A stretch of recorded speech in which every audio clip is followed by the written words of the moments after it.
Starting August 15, watch world's biggest football icons, the battle for football glory in the Spanish La Liga, home of Real Madrid and Barcelona. Also witness the best of the Bundesliga as Bayern Munich looks to conquer German football, plus more exciting leagues on your favorite sports channels. Subscribe now and never miss a moment. Top Star, enjoy digital life. You are watching and listening to Sun FM TV on Channel 91 on Top Star and radio on 88.5 FM on the Copperbelt to 95.5 FM in Kapiriamposhi, Central Zambia on 95.1 FM.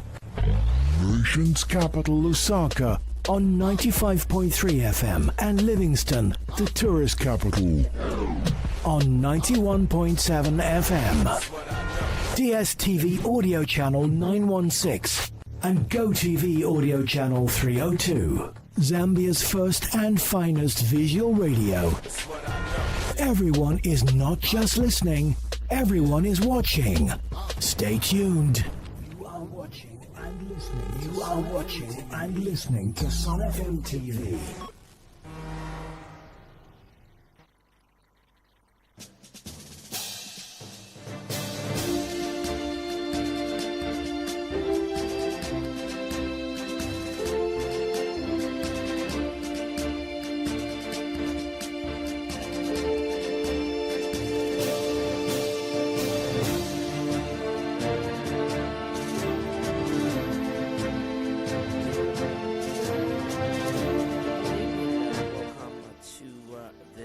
Morning's edition of the Global Spotlight, Sun FM Radio and TV. Ghana helicopter crash, charred bodies wreckage as Defense Environment Minister among 8 dead. The aftermath of the helicopter crash, which killed the Defense Environment Ministers of Ghana, was seen in footage taken on Wednesday.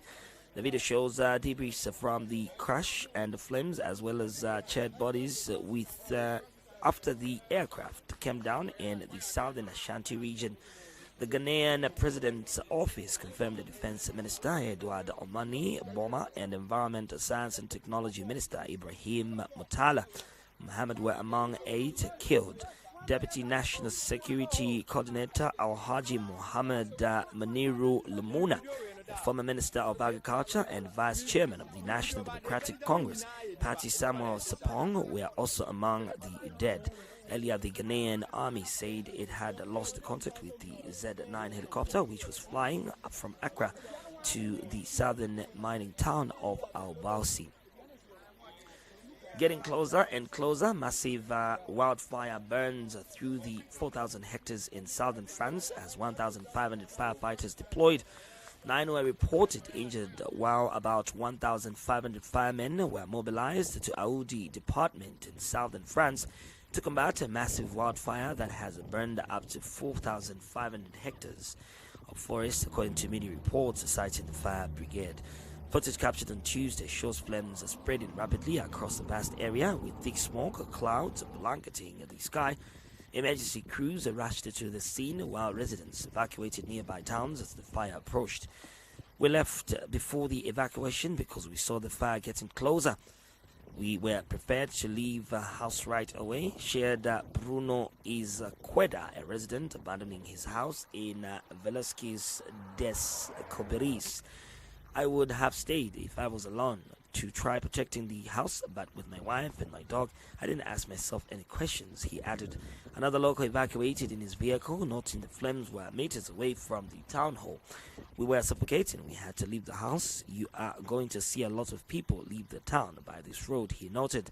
The fire started in Rabat and quickly spread to neighboring municipalities, explained Gerard Aziz, a member of the Forest Fire Committee of Patel des Coberis.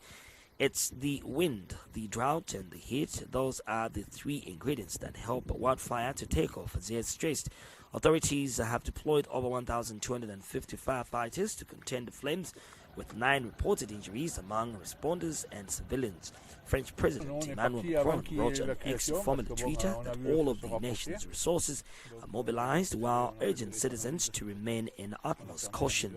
In recent years, the Hausa department has seen an increase in burned areas, a trend worsened by reduced rainfall and the removal of vineyards, which had previously helped slow the spread of fires.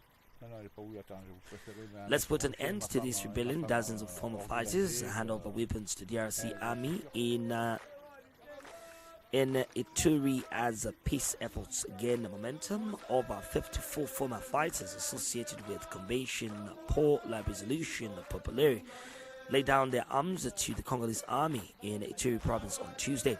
Footage shows dozens singing and clapping as they laid down ammunition, guns, and communications gear, and were welcomed by DRC army officials.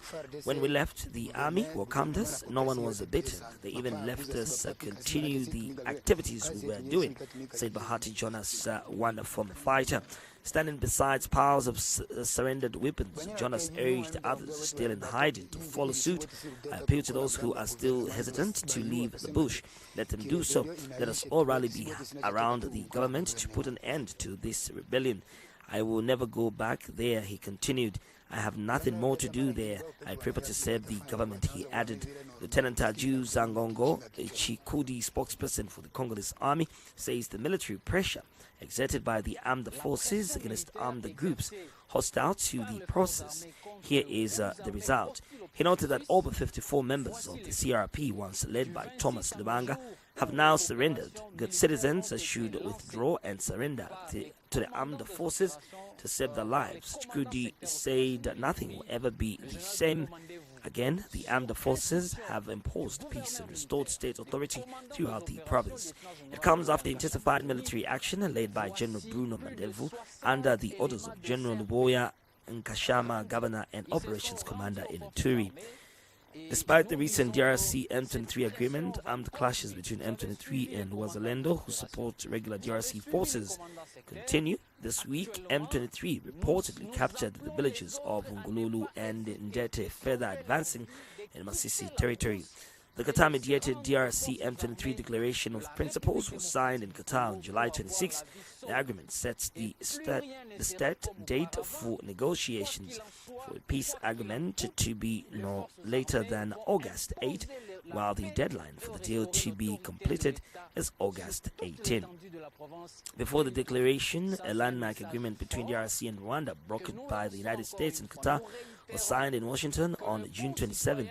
The deal calls for the creation of a joint security mechanism within 30 days, the complete withdrawal of Rwandan troops within 3 months, and the launch of the regional economic plan within 90 days. The agreement follows years of violent conflict in North and South Kivu. The Democratic Republic of Congo has long accused Rwanda of supporting the M23 rebel group, an accusation that Kigali has denied.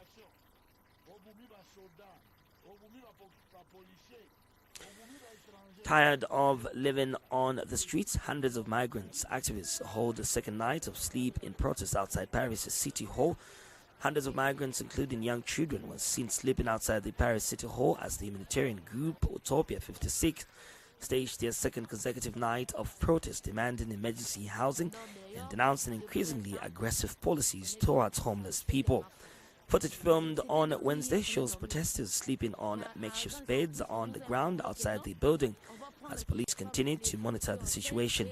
One migrant, a protester, shared, "My wife is sick.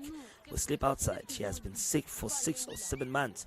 We want the town hall to give us their housing. We are on the streets.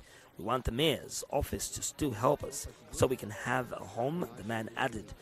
"We are with over 200 people. There are 90 children here, including around 30 babies under the age of 3, said Nathan Lubrix, representative of the Utopia 56 humanitarian group. He also blamed both the state and the Paris City Hall for neglecting their responsibilities. Lubrix went on to say that many of those participating in the protest had applied for emergency accommodation but were turned away. The prefecture says it has no emergency accommodation for all these people. Neither does Paris City Hall. That's not true, he added. For many, the protest is about more than housing. It's about dignity. My daughter wakes me up in the morning and says to me, Why? Because I'm too tired. We walk. Are we going to sleep at the hospital? Said one mother. The Top 56 reports 350,000 people are homeless in France, up to 190,000 in 2017. The group cites 6,500 shelter beds cut in the 2025 budget, 25,000 evictions last year, and says Paris Emergency Hotline answers only 12% of calls. It warns that summer is deadly as winter, with 30% of homeless deaths occurring in warmer months. According to media reports, the city of Paris in response said it continues to open shelters summer and winter for families in need. It has been reported that more than 1,000 people who are eligible for state support are currently housed in municipal facilities, including converted gym spaces. Additionally, more than 3,000 members of families are receiving support overall. The city also reportedly called on the French government to take responsibility for the situation. Dozens queue outside the state bakery as private shops close amid a flour shortage stalled aid. The southern Syrian province of Sweda is facing a severe bread crisis as flour shortages force most private bakeries to shut down, leaving desperate residents queuing for hours at the only remaining state-run bakery. Footage filmed on Wednesday shows locals queuing outside the bakery, along with the production process as dough enters a large oven and loaves of bread come out of machines to be collected and bagged by staff. A closed privately owned bakery is also seen. There is only one bakery operating in the entire Sweda governorate, so all the residents have come here to buy bread. We have been standing here for 8 hours. They stopped distributing bread an hour ago, said a local. He continued, we are exhausted from standing here. The residents are besieged. Nothing enters the province. Muwafq Abdul Baki, the director of the Sweda Automated Bakery, explained that the operation of the bakeries depends entirely on the availability of aid. The delivered aid only covers the needs for 2 to 3 days. It is relatively small quantity. We hope aid will be delivered on a daily rather than a weekly basis to ensure continuous operations and production in cooperation with other bakeries, he remarked. According to Syrian media outlets, the bread crisis in Sweda is the result of ongoing siege imposed by transitional government forces since 13 July. However, the transitional government denies the siege. Reports has stretched the 2 aid convoys carrying 200 tons of flour, food, and medical supplies have arrived at the Brasa al-Sham crossing and will eventually enter Sweda province. There have been violent clashes in Sweda province between Bedouin tribes and local Jews groups, prompting the transitional government to deploy its forces. Israel has accused the Syrian government of complicity in attacks targeting the Jews, a claim which the Syrian government has strongly denied. Amid the escalation, Israel launched airstrikes on Damascus before a ceasefire could be concluded. Later, the transitional government pledged to investigate all the violations committed by warring parties.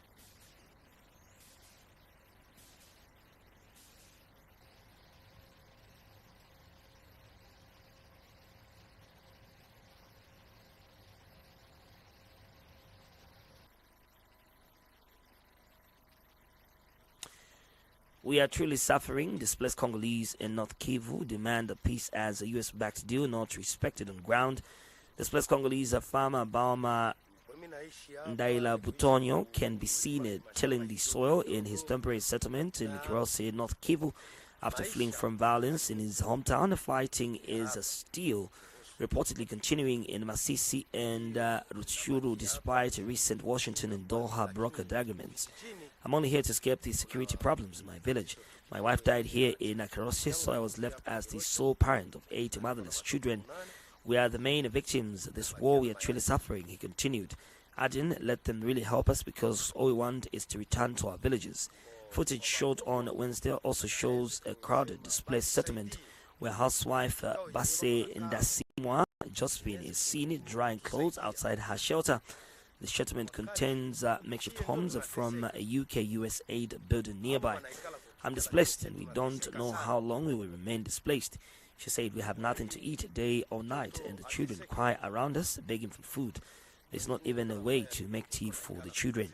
Despite high-level ceasefire agreements signed in Doha and Washington, recently local human rights activist Clovis Mfari warned that conditions on the ground remain volatile. Yes, the agreements are being signed in Doha and Washington, but on the ground, nothing is concrete. Mafari said, adding, "We demand that the agreements be respected on the ground as we were signed in Doha so that there are no displacement." The Qatar mediated declaration of principles between the Democratic Republic of Congo and the M23 was signed in July 26 in Qatar.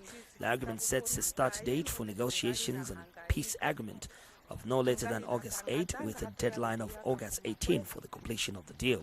Before the declaration on June 27 in Washington, a landmark agreement was signed between DRC and Rwanda. The agreement was brokered by the United States and Qatar. The deal involves the creation of a joint security mechanism within 30 days, the complete withdrawal of Rwandan troops within 3 months, and the launch of a regional economic plan within 90 days. The agreement follows this years of violent conflict in North and South Kivu. The Democratic Republic of Congo has long accused Rwanda of supporting the M23 rebel group, an accusation that Kigali has denied. RoboShop, world's first 6S robot store, reboots in China's Shenzhen in bold leap for robotic retail. The world's first robot S6 store has opened in cutting-edge retail and service hub in Shenzhen, southern China, offering an exciting shopping experience for tech enthusiasts and robot lovers. Footage captured intrigued customers exploring the shop, which boasts a diverse array of robots, including humanoid assistants, robotic arms and massage machines, and robotic pets. Visitors can engage in interactive demonstrations featuring robot baristas, dancing humanoids, and customization consultations. Built on the traditional 4S framework of sales, spare parts, services, and surveys, the 6S store introduces 2 groundbreaking services to provide fully personalized robots designed to meet specific needs. Compared to traditional 4S car shops, which offer sales, spare parts, after-sales service, and information feedback, our S model adds 2 more services: leasing and personalized customization. Store staff member Zhang explained. The groundbreaking 6S store aspires to help bring robots into everyday life, promoting their practical adoption across various sectors in China and establishing them as household essentials. The uniqueness of the store has already attracted its first visitors. I came across the S6 robot store on a video channel, WeChat channels, and I thought it was really unique. So I decided to check it out. Student Zoe commented, "I feel that technology today is extremely advanced and progressing very rapidly, but AI robots seem like a double-edged sword. They have both benefits and drawbacks. On the positive side, they can bring great convenience to people's lives. However, the downside is the concern that AI might break free from human control and even end up dominating us." What then? Zhao warned. Currently, the store offers over a dozen robots available for rental, with prices starting at 1,000 yuan, around $140 per day for basic models, up to 20,000 yuan for advanced units.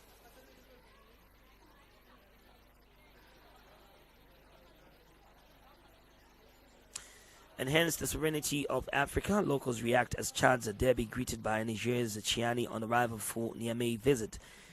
Chadian President Mahamat Idris Deby Itno arrived in Niamey on Wednesday for a 2-day state visit aimed at strengthening regional as well as bilateral ties for the Sahel nations. This comes as both countries continue to face security challenges. Footage shows President Deby receiving a warm welcome from his Nigerian counterpart, Odomani Chiani, and the senior officials upon his arrival at Joromi Hamani Airport. The arrival ceremony featured traditional performances and the military band, creating a festive atmosphere as both leaders watched on. Members of Niger's vibrant Chadian community lined the route, waving national flags and holding banners, welcoming their president ahead of the milestone visit. This is a long-standing cooperation. We are united by many things. It's just a border otherwise. We are the same people, the same culture, so there's no much of a difference between Niger and Chad. I can therefore say that it is an excellent cooperation, and we hope that it will continue in this dynamic, said Yusuf Abdullah Idris, a Chadian living in Niger. Locals expressed confidence that the state visit will further enhance the development of the continent. We welcome the president's visit with great hope, as his arrival once again strengthens the ties between our two countries. The expectations are positive, and I sincerely hope that those exchanges will promote development between the two countries and enhance the sovereignty of Africa, our beautiful continent, said Maji Dubai. During this 48-hour visit, the two leaders are expected to explore ways to enhance economic collaboration and strengthen joint responses to growing insecurity in the Sahel, where militant violence continues to surge. The talks come as the Alliance of Sahel States continues to deepen its defense cooperation.